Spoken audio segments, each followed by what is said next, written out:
پھر دن ہوا،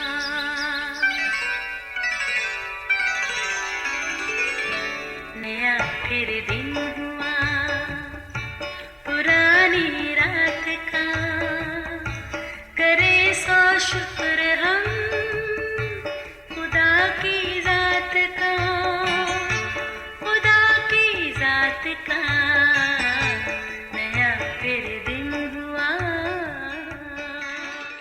آج کی آیت۔ اے خدا، بادشاہ کو اپنے احکام اور شہزادوں کو اپنی صداقت عطا فرما۔ وہ صداقت سے تیرے لوگوں کی اور انصاف سے تیرے غریبوں کی عدالت کرے۔ زبور 72 پہلی اور دوسری آیت۔ عزیزو، ایک بار ہم راول پنڈی کی مصروف مری روڈ سے گزر رہے تھے کہ اچانک سائیکل ٹریک کی ساتھ والی لائن سے ایک سفید گاڑی سائیکل سوار سے جا ٹکرائی۔ شکر خدا کا کہ آہستہ چلتی ٹریفک سے اتنا نقصان تو نہیں ہوا، مگر سائیکل کافی حد تک تباہ ہو گئی۔ بیچارہ سائیکل سوار اٹھا اور اپنی ٹوٹی پھوٹی سائیکل کو ایک طرف لے جا کر پریشان نظروں سے دیکھنے لگا۔ عزیزو، مگر جو گاڑی والے کا رویہ تھا، یقین کیجئے انتہائی افسوس ہوا۔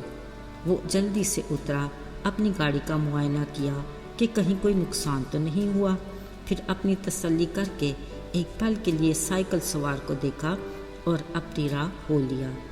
اگر کہا جائے تو یہ انسانیت کی انتہائی مقروض شکل ہے تو غلط نہ ہوگا۔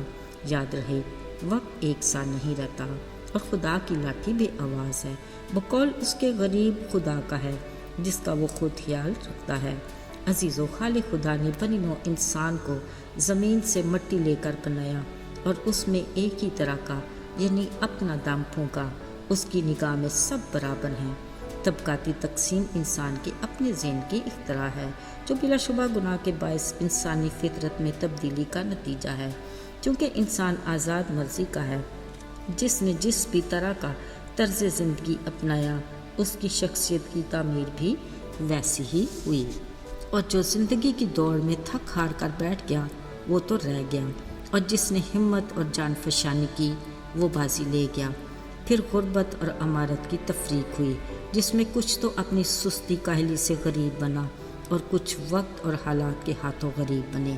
رہی بات امارت کی، کچھ تو محنت مشقت سے امیر اور کچھ نے شارٹ کٹ کا راستہ اختیار کیا۔ بہرحال ہر کسی نے پھل اپنے اعمال کا ہی پایا۔ بدقسمتی سے ہمارے معاشرے میں جس طبقے کے ساتھ ظلم زیادتی اور حق تلفی ہوتی ہے وہ غریب ہے، مگر خالق خدا اپنی مخلوق کے ساتھ نہ تو اس درجہ بندی کو پسند کرتا ہے اور نہ ہی ان کے ساتھ منفی رویت کو برداشت کرتا ہے۔ اس لیے اس نے اپنے کلام میں فرمایا، جو غریب کا خیال رکھتا ہے خداوند مصیبت کے دن اسے چھڑائے گا۔ یعنی غریب کے ساتھ اچھا سلوک ہماری مصیبت کے دن کی ضمانت ہے، جو انسان کے لیے خدا کی بڑی مہربانی ہے، مگر ہم انسان اس کو نظر انداز کر کے غریب کو اپنی زندگی کے ہر شعبے میں پیچھے دھکیل دیتے ہیں۔